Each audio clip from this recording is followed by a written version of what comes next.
consistently and privately and publicly urged Pakistan to respect the rights of its people in line with its constitution. As a standard practice, we're not going to speak to pending congressional legislation. And in the case of Mr. Khan, you've heard us say this before, this is an internal matter. अक़वाम मुत्तहदा के working root बराए स्वाबदीदी हिरासत ने बानी PTI की हिरासत को बैनुल-अक़वामी क़वानीन की खिलाफ वर्जी करार दे दिया।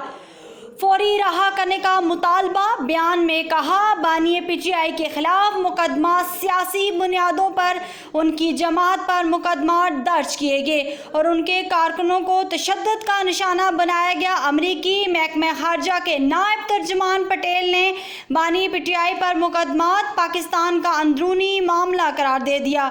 कहा, इंतहाबी धांधली का मामला पाकिस्तान से उठाते रहे हैं। हुकूमत पाकिस्तान पर जोर देते हैं इंसानी हकूक और बुनियादी आज़ादियों का एहतराम करें।